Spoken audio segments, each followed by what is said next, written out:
Hi there. Welcome to another edition of Fireside Chat with Mayor Jeff Janung. Of course, I am Mayor Jeff Janung, and we had a council meeting last night, so I get to come to you this morning talking about exactly what happened. I'm going to try and keep it short and sweet. I'm referring to my notes, so if you see me looking down, that's what I'm doing. It was supposed to be a short meeting, but it didn't really go that way. There was a lot of discussion, which I was happy to see.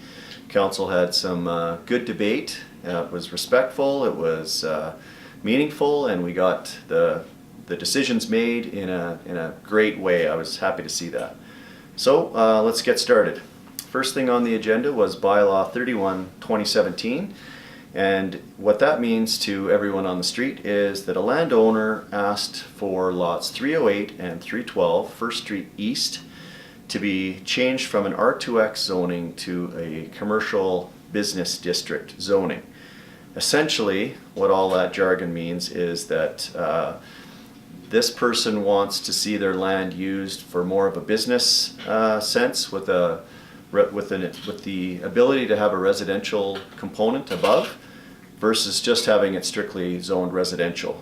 And council passed that, so the landowner now has the go-ahead to have a commercial on one floor and residential above. Next on the agenda was a Smart Cities Challenge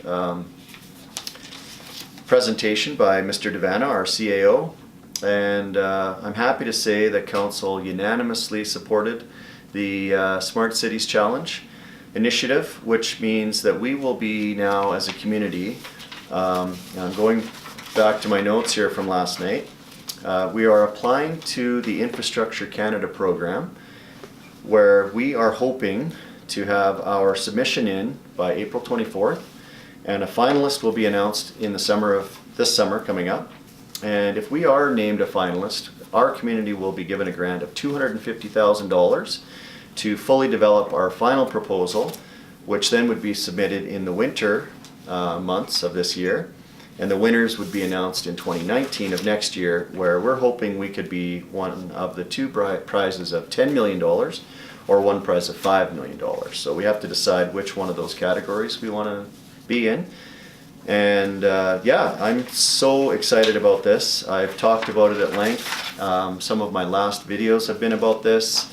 I've written an article in the paper this week about smart cities. I attended the Smart Cities conference last week in Las Vegas, and I'm just over the moon. The possibilities that we have as a community, and I will just read our first sample challenge statement. And part of what this Smart Cities Challenge initiative means to us is that we are asked to come up with a 50-word sentence for a submission to the federal government. So administration has come up with a sample, and this is just an example, I want to say, and now we're going to go out for feedback from the public and to our own town staff and craft this in such a way that everybody in the community is behind it, and then that will be our final submission. So now how it reads is, our community will become the Wired West with a comprehensive municipally owned fiber optic utility network that will support an array of Internet of Things,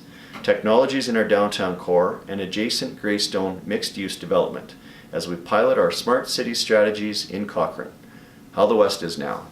So I'm excited about that. Again, that's a sample. If you wish to weigh in, please watch on our website and tune in so that you can have your say on how we develop this further.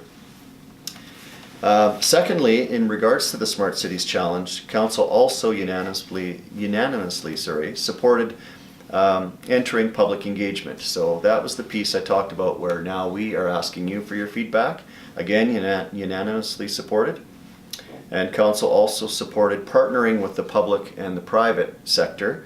With that, we're asking for businesses and other members of the public with tech backgrounds to step forward to help us with our strategy and how we can become a winner of the Smart Cities Challenge.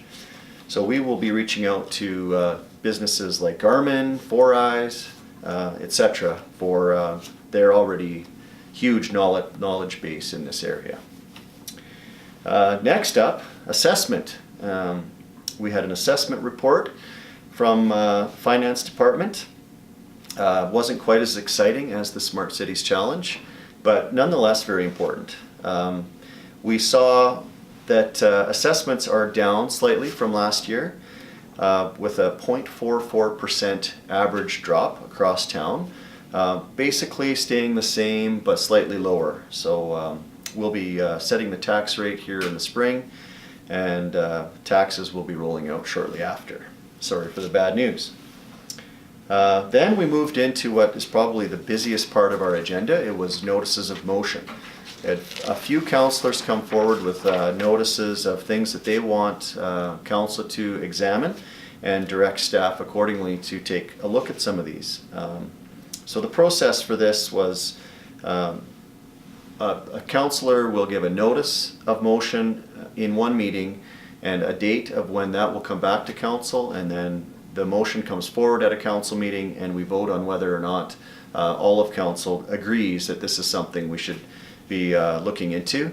So last night we had motions from Councillor Reid, Councillor Nagel again, and Councillor McFadden.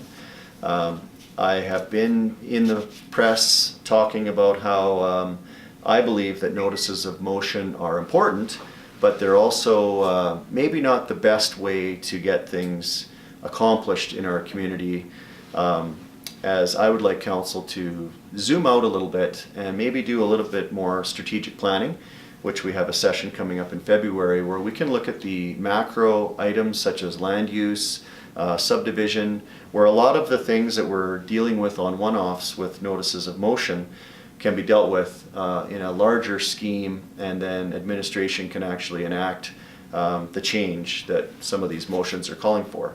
But in the meantime, this is what is happening in the day. So the first notice of motion was from Councillor Reid, and he asked for council to publicize town pay. So he has asked for, and I'm just trying to find it here, the Public Sector Compensation Transparency Act. So now you know why I couldn't remember the exact words. Quite a mouthful, but in a nutshell, Councillor Reid is asking for us as an organization to be more transparent, and one way he felt that this could be accomplished is to publicize all town staff's wages for the not as a name but as a position, and only those over $127,000 would be made public. And then council also agreed that in an act of transparency, we would also publicize the grid. And the grid is something that we use internally to compensate staff in areas where you may see, if you look up the grid, a department, it would pay X amount to X amount versus, and how many years of service, etc. So you will see generally what people would make in a position at the town of Cochrane. So that was passed last night. There needs to be a bylaw come back, so I believe in March, this is when that would actually take effect. So it doesn't happen right away, there actually has to be a few steps. Next was Councillor Nagel's motion to ask council to name the bridge that we're just getting started on building. Will be built over starting in the summer and into 2019-2020 is when we're hoping to have it drivable. Very exciting, huge project. It's just to me, the bridge, we need to really take our time on what we want it to look like. For one, that design is still pending. Obviously it's going to get traffic across the river. That is the small, it's not small, but it's one of it obviously is going to pass traffic across the river, but I would like that bridge to have way more meaning. There should be some form of architectural guideline applied to it, that we get a monument, not just a means to cross the river. I think it's very important that, and I'm rounding up here, a $50 million piece of infrastructure in our community is a huge deal, obviously. We're paying for this as a community, not so much as like the intersection at 22 and 1A is a provincial dollar. This is a Cochrane dollar that is going into this, and I just think we need to get it right, and I think it should be the most beautiful bridge in the entire province, and I can't wait for it to be built. And what Councillor Nagel has asked is that Council name it now the Veterans Bridge. And there was some pushback from Council on that, not because anyone is against naming it the Veterans Bridge, or that they're against veterans. And I wanted to make that very clear. It is not about the name at all. It was more about engaging the public on how you can be involved in naming this important piece of infrastructure. And to do so, we have directed administration to go away and come back with a public engagement piece on how we can innovatively ask the public to be involved in naming the bridge.